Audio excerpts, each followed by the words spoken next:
राजस्थान की deputy CM दिया कुमारी ने सुबह उदयपुर में दिवंगत छात्र देवराज मोची के परिवार से मुलाकात की। मुलाकात के दौरान उन्होंने राज्य सरकार की ओर से 8 लाख रुपए की तत्कालीन सहायता राशि का चेक परिजनों को सौंपा और न्याय दिलाने का भरोसा जताया है।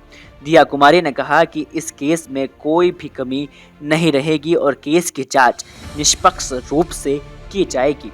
उन्होंने आश्वासन दिया है कि पीड़ित परिवार का पक्ष कोर्ट में मजबूती से रखा जाएगा। मीडिया से बातचीत के दौरान दिया कुमारी ने इस बात पर जोर दिया है कि सरकार पूरी तरह से पीड़ित परिवार के साथ खड़ी है और उन्हें न्याय दिलाने की हर संभव कोशिश की जाएगी। उन्होंने कहा कि परिवार के साथ जो हुआ है वो बहुत ही गलत है। केस की मॉनिटरिंग और क्लोजिंग अच्छे तरीके से की जाएगी और प्रॉपर इन्वेस्टिगेशन की जाएगी और न्याय दिलाने के लिए कोर्ट में पक्ष मजबूती से रखा जाएगा। इस घटना के बाद राजनीति भी गर्मा गई है। कन्हैयालाल हत्याकांड में आरोपी को हाई कोर्ट से जमानत मिलने पर प्रतिक्रिया देते हुए दिया कुमारी ने कहा है कि कांग्रेस सरकार के समय कन्हैयालाल हत्याकांड हुआ था, जो उस वक्त केस की इन्वेस्टिगेशन किस तरह से हुई ये देखना फिलहाल ज़रूरी है। और उन्होंने जोर देकर कहा है कि कोर्ट के निर्णय पर हम कुछ नहीं कह सकते, लेकिन देवराज का केस हम मजबूती से कोर्ट में पेश करेंगे। गलत हुआ जो उनके साथ।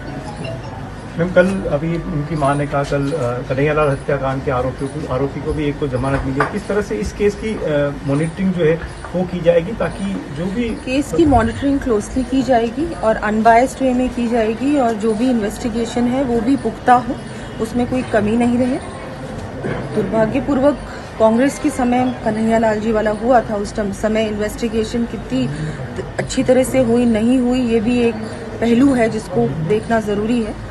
बाकी जो निर्णय है कोर्ट का वो तो बिल्कुल सबसे महत्वपूर्ण है और हाँ, वो तो हम लोग उसमें कुछ कह नहीं सकते, पर हाँ आगे जो भी कार्रवाई करनी है उस पर भी बिल्कुल की जाएगी और इनके लिए भी पूरी तरह से जो पुख्ता इन्वेस्टिगेशन है उस पर पूरी तरह से ध्यान देंगे और पक्ष इनका जो रखना है वो भी मजबूती से कोर्ट में रखने का हम लोग प्रयास। उल्लेखनीय है कि दिवंगत छात्र देवराज मोची पिछले महीने एक स्कूल विवाद के दौरान चाकूबाजी में घायल हो गए थे और स्कूल लंच ब्रेक के दौरान देवराज को उसके सहपाठी ने चाकू मार दिया था, जिसके बाद उसे अस्पताल में भर्ती कराया गया, लेकिन 3 दिन के बाद देवराज की मौत हो गई। इस घटना ने उदयपुर में 2 समुदाय के बीच हिंसा को भड़का दिया, जिनमें कई गाड़ियों को भी आग के हवाले कर दिया था और स्थिति को संभालने के लिए पुलिस को इंटरनेट सेवाएं बंद करनी पड़ी थी।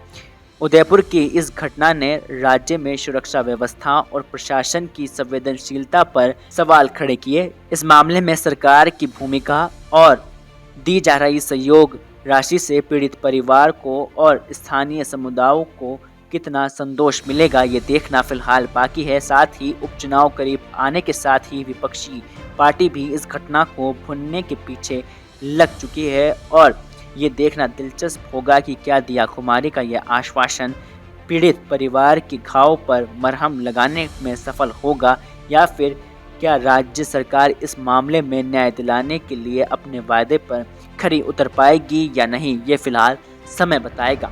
Bureau report, the fact India.